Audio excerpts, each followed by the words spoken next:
Haleluya. Terpujilah nama Tuhan Yesus Kristus yang sampai dengan saat ini tetap memberkati hidup kita. Tetap baik menyatakan kasih dan anugerahnya bagi kita. Bapak, Ibu, dan semua saudaraku yang diberkati oleh Tuhan Yesus Kristus, pendengar setia Radio Cakrawala dimanapun Bapak Ibu berada saat ini. Mengawali hari ini, mari bersama-sama kita membaca dan merenungkan firman Tuhan. Menjadi kekuatan bagi kita untuk hari ini kita masuk di dalam aktivitas kita. Kita berdoa. Tuhan Yesus Kristus yang baik, kami bersyukur oleh karena anugerah-Mu, kami boleh menikmati kehidupan kami. Ada banyak hal yang hendak kami kerjakan sepanjang hari ini, tetapi pagi ini Bapa, kami memiliki kerinduan untuk membaca dan merenungkan firman-Mu. Tolonglah kami untuk kami boleh menjadi pendengar dan pelaku firman-Mu dengan setia. Di dalam nama Tuhan Yesus Kristus kami berdoa. Amin. Amin. Bapak Ibu yang diberkati oleh Tuhan Yesus Kristus, pada pagi hari ini bersama-sama kita akan merenungkan satu bagian firman Tuhan yang terambil di dalam surat Filipi pasalnya yang keempat, ayat 10 sampai dengan ayatnya yang ke-20. Ayat 13 menjadi dasar perenungan kita pada pagi hari ini. Ayat 13 dari Filipi pasal 4 dikatakan demikian. Segala perkara dapat kutanggung di dalam Dia yang memberi kekuatan kepadaku. Sekali lagi saya bacakan. Segala perkara dapat kutanggung di dalam Dia yang memberi kekuatan kepadaku. Pendengar setia Cakrawala yang diberkati oleh Tuhan Yesus Kristus. Bagian firman Tuhan ini kita akan merenungkannya dengan satu judul perenungan, yaitu Allah itu baik. Dalam keadaan apapun, pastinya semua orang menginginkan kebaikan. Bukan hanya kebaikan untuk dirinya sendiri, tetapi juga setiap orang ingin melakukan kebaikan kepada orang-orang di sekitarnya. Kebaikan ini menjadi hal yang sangat penting karena baik kita sadari atau kita tidak sadari, kebaikan yang kita lakukan akan berdampak baik juga bagi kehidupan kita. Secara sederhana kita dapat memahami bahwa kebaikan tidak lahir dengan sendirinya, tetapi karena ada hal yang mempengaruhinya. Bisa dikatakan bahwa ada faktor sebab akibat sehingga timbul kebaikan. Oleh sebab itu tepatlah yang dikatakan dalam Injil Lukas pasal 6 ayat 31 yang berkata, "Dan sebagaimana kamu kehendaki supaya orang perbuat kepadamu, perbuat jugalah demikian kepada mereka." Ketika kita berbicara dan merenungkan tentang kebaikan di dalam kehidupan kita, maka sebagai orang Kristen yang percaya kepada Tuhan Yesus Kristus, kita harus meyakini bahwa Tuhan Yesuslah yang terbaik dalam kehidupan kita. Sebab dalam keberdosaan kita, dalam kesusahan hidup kita, dalam keterpurukan kita, Tuhan Yesus selalu hadir dan tepat pada waktunya memberikan pertolongan bagi kita. Dari pembacaan kita di dalam surat Filipi pasal 4 ayat 10 sampai dengan ayatnya yang ke-20, kita akan belajar tentang kebaikan Tuhan sebagaimana yang Rasul Paulus ajarkan. Bapak Ibu yang diberkati oleh Tuhan Yesus Kristus, konteks surat ini menunjukkan bahwa Rasul Paulus sedang ada di dalam penjara. Jadi sebenarnya kalau kita lihat secara sepintas, Paulus ini adalah orang yang mungkin sedikit aneh. Karena ketika ia di dalam penjara, ia mengajarkan tentang kebaikan Tuhan. Dan pada umumnya, orang mengukur keadaan hidup yang berkecukupan, hidup enak, menyenangkan, segala kebutuhannya dapat terpenuhi, dia sehat, dia kuat, serta banyak melakukan hal untuk aktivitas tiap-tiap hari, maka kemampuan itulah menjadi dasar bagi dia untuk mengatakan bahwa Tuhan itu baik di dalam hidupnya. Tetapi sebaliknya Bapak Ibu dan semua saudaraku yang diberkati Tuhan, hidup dalam penjara sebagaimana Paulus alami dapat dikatakan sebagai hidup yang menderita. Dan wajar ketika kita mengatakan bahwa hidup menderita menunjukkan bahwa Tuhan tidak mengasihinya. Tetapi Bapak Ibu dan semua saudaraku yang diberkati oleh Tuhan, bagi Rasul Paulus, dalam keadaan apapun, dalam situasi apapun yang dia rasakan, Rasul Paulus tetap meyakini bahwa Tuhan itu baik di dalam hidupnya. Setidaknya ada dua alasan sehingga Rasul Paulus dapat berkata, Tuhan itu baik meskipun hidupnya mengalami kesusahan. Yang pertama, Paulus mengatakan Tuhan itu baik karena Paulus mengenal siapa sesungguhnya Allahnya. Filipi pasal 2 ayat 13, di sana dikatakan, karena Allah lah yang mengerjakan di dalam kamu baik kemauan maupun pekerjaan menurut kerelaan. Perhatikan sebuah kalimat di sana, karena Allah lah yang mengerjakan di dalam kamu. Bagian ini menunjukkan bahwa Rasul Paulus mengenal Allah secara benar lebih daripada hanya sekedar ia mengetahui tentang Allah. Perlu kita ketahui dan pahami bersama bahwa mengenal Allah berbeda dengan mengetahui Allah.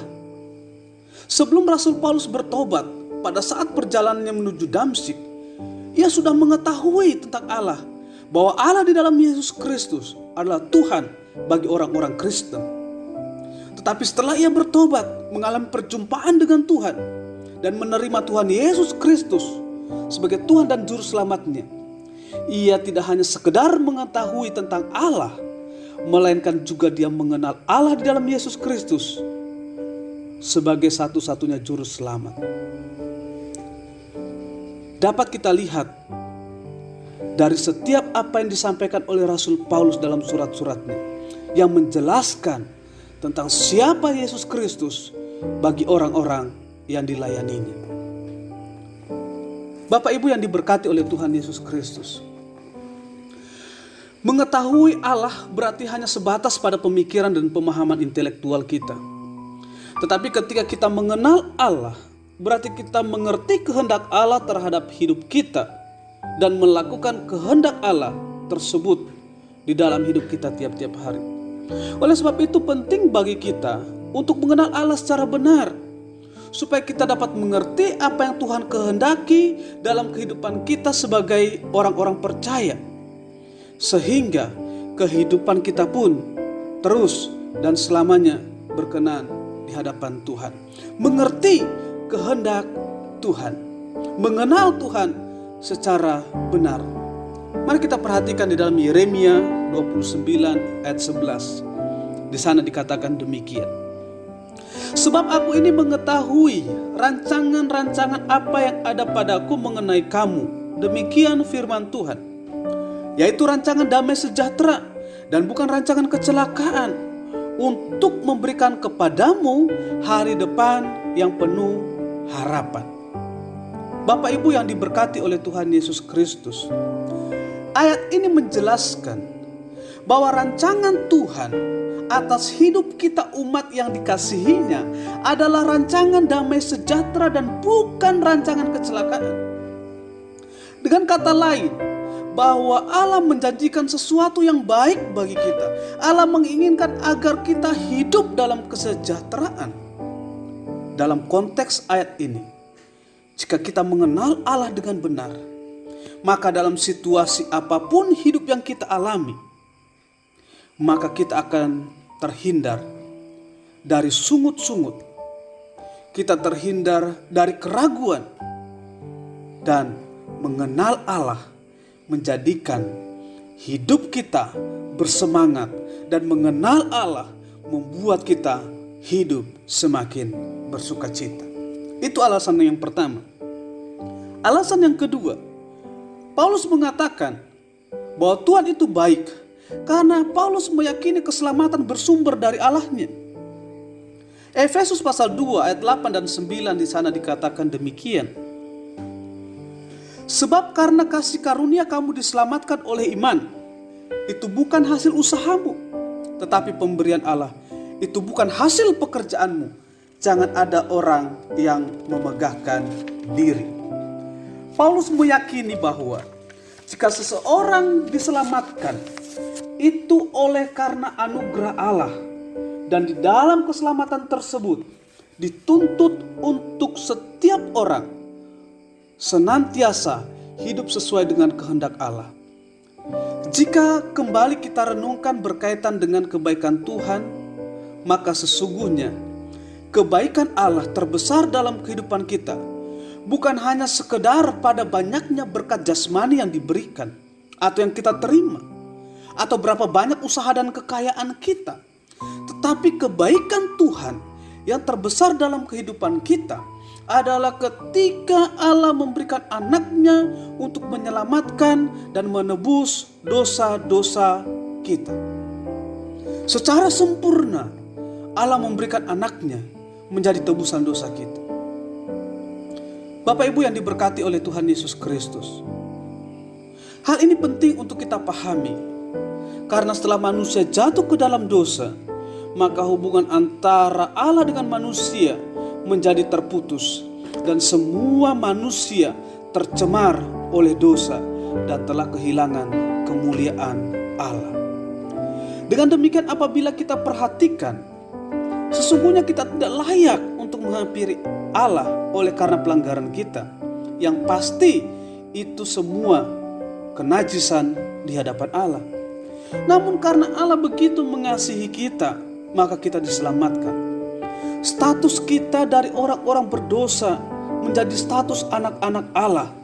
Yohanes 1 ayat 12 mengatakan, tetapi semua orang yang menerimanya diberinya kuasa supaya menjadi anak-anak Allah, yaitu mereka yang percaya dalam namanya. Dengan demikian dapat kita katakan bahwa sesungguhnya sebagai orang yang telah ditebus dan diselamatkan oleh Allah, maka kita adalah orang-orang yang sangat istimewa. Karena itu, jangan pernah kita menyia-nyiakan keistimewaan yang Allah berikan tersebut. Bapak, Ibu, dan semua saudaraku yang diberkati oleh Tuhan, dalam keberadaan kita yang istimewa di hadapan Tuhan, mari kita bersama-sama untuk menghargai kebaikan Tuhan itu. Yang pertama yang dapat kita lakukan adalah kita harus setia kepada Tuhan. Kita harus setia kepada Allah kita. Kita harus setia kepada Dia yang menciptakan kita. Di dalam Filipi pasal 2 ayat 14 sampai dengan ayat 16. Karena Allah lah yang mengerjakan di dalam kamu baik kemauan maupun pekerjaan menurut kerelaannya. Lakukanlah segala sesuatu dengan tidak bersungut-sungut dan berbantah-bantahan, supaya kamu tidak beraib dan tidak bernoda, sebagai anak-anak Allah yang tidak bercela di tengah-tengah angkatan yang bengkok hatinya dan yang sesat ini, sehingga kamu bercahaya di antara mereka seperti bintang-bintang di dunia, sambil berpegang pada firman kehidupan, agar aku dapat bermegah pada hari Kristus, bahwa aku tidak percuma berlomba dan tidak percuma bersusah-susah. Dikatakan di sana, berpegang pada firman kehidupan. Ini menunjukkan tentang kesetiaan. Nah, Bapak, Ibu, dan semua saudaraku yang diberkati oleh Tuhan, kita harus menyadari bahwa Allah adalah setia, walaupun terkadang manusia itu tidak setia. Allah adalah Allah yang adil dan memberikan segala sesuatu yang baik pada umatnya, meskipun umatnya terkadang tidak menghargai keadilan Allah. Bapak, Ibu yang diberkati oleh Tuhan Yesus Kristus, setia kepada Tuhan dapat ditunjukkan melalui kesetiaan kita untuk beribadah kepada Tuhan. Itu berarti kita memberikan waktu bagi Tuhan. Dari sini kita belajar dari Rasul Paulus, bahwa di tengah-tengah kesibukannya, di tengah-tengah pelayanannya, di tengah-tengah aktivitasnya, Paulus tetap ingat Tuhan. Dia membagi waktunya untuk Tuhan. Bahkan dikatakan tiap waktu dia ada di bait Allah, itu berarti dia menunjukkan bahwa dia mengutamakan Tuhan di dalam hidupnya. Sehebat apapun kita Bapak Ibu dan semua saudaraku yang diberkati Tuhan, sekuat apapun kita dalam kehidupan kita di dunia ini, kita masih tetap membutuhkan Tuhan. Setia kepada Tuhan dapat kita tunjukkan dengan mengambil bagian dalam tugas dan tanggung jawab pelayanan. Apapun yang dipercayakan bagi kita, sekecil apapun kita mengambil bagian dalam pelayanan, ketika itu diberikan bagi kita, terimalah itu sebagai tanggung jawab kita. Dan kita harus mengerjakannya dengan baik tanpa pernah bersungut-sungut. Apapun yang kita kerjakan harus didasari pada satu keyakinan bahwa kita mau melakukan segala sesuatu untuk mempermuliakan Tuhan. Setia kepada Tuhan dapat ditunjukkan dengan setia dalam mendukung pelayanan Tuhan. Salah satunya yang bisa kita lakukan adalah memberikan persembahan kita untuk mendukung pekerjaan Tuhan. Kita harus mengingat bahwa persembahan yang kita berikan bagi Tuhan tidak diukur dengan besar atau jumlahnya, melainkan dengan kerelaan hati kita. Dan perlu kita ingat bahwa Tuhan memberikan segala sesuatu bagi kita dengan 3 tujuan. Agar hidup kita terpelihara, agar kita dapat menjadi saluran berkat bagi orang lain, dan agar kita mendukung pekerjaan pelayanan Tuhan. Pertanyaannya bagi kita adalah, untuk apa dan untuk siapa kita gunakan berkat Tuhan dalam kehidupan kita sampai dengan saat ini? Hanya untuk kita pribadi kah? Atau kita bagi untuk Tuhan, tetapi sisa-sisanya yang kita berikan untuk Tuhan? Lebih banyak untuk kita.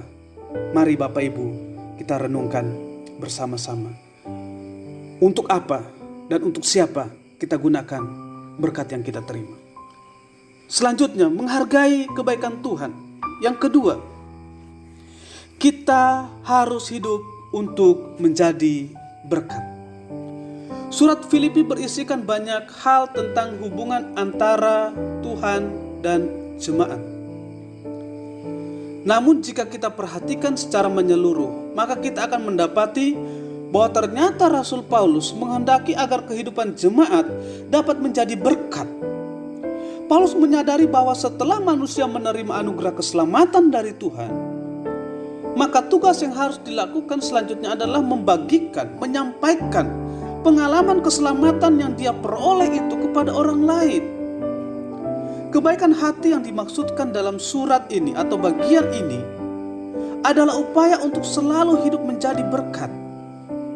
Menyampaikan apa yang Tuhan mau dalam kehidupan kita terhadap orang lain merupakan amanat agung yang tidak hanya diberikan kepada para murid ketika Yesus naik ke surga, melainkan kepada orang yang telah percaya. Karena itu Bapak Ibu dan semua saudaraku yang diberkati oleh Tuhan, kita sebagai orang percaya juga dituntut untuk dapat boleh menjadi saluran berkat atau jalan bagi orang lain diselamatkan oleh Kristus. Jangan sampai kita sebagai orang Kristen menjadi batu sandungan bagi orang lain. Bapak Ibu yang diberkati oleh Tuhan Yesus Kristus, Tuhan itu baik, selalu baik dalam kehidupan kita. Bukan hanya memberikan berkat, tapi Dia juga memberikan anugerah keselamatan bagi kita. Apa yang dapat kita lakukan? Kita harus setia kepada Tuhan. Kita harus menjadi jalan berkat bagi orang lain, karena kita meyakini bahwa Tuhan yang memulai dalam kehidupan kita. Pada akhirnya Bapak Ibu dan semua saudaraku yang diberkati oleh Tuhan Yesus Kristus, Tuhan itu baik dan setia atas hidup kita. Kesediaannya untuk mati di kayu salib menebus dosa kita, selayaknya kita responi dengan baik. Sebagai orang-orang yang telah mengenal dan menerima anugerah Tuhan, yaitu keselamatan, mari kita renungkan dalam hati kita, apakah kita telah membalas kebaikan Tuhan tersebut, atau kita hanya diam saja menjadi orang Kristen yang sesungguhnya bukan Kristen karena kita tidak peduli dengan orang-orang di sekitar kita. Amin. Tuhan Yesus memberkati kita semua. Mari kita berdoa. Terima kasih Tuhan untuk kebenaran firman-Mu pada saat ini. Dan tetap kami menyerahkan seluruh aktivitas kami sepanjang hari ini ke dalam tangan-Mu. Biarlah Tuhan Yesus, masing-masing kami boleh menjadi pelaku firman-Mu. Kebaikan Tuhan yang sudah kami alami dan rasakan, kami boleh nyatakan dalam kehidupan kami ya Bapa. Terpuji termulialah Tuhan. Ini doa kami. Di dalam nama Tuhan Yesus Kristus kami berdoa. Amin.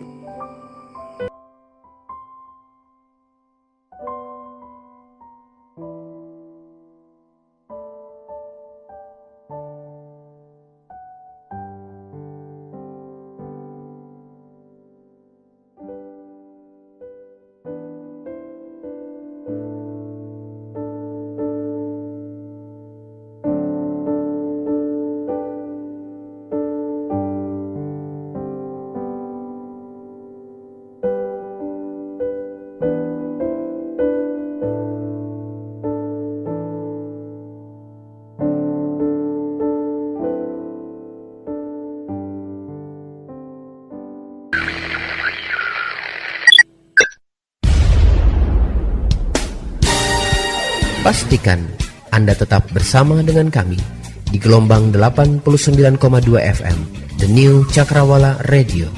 God bless us.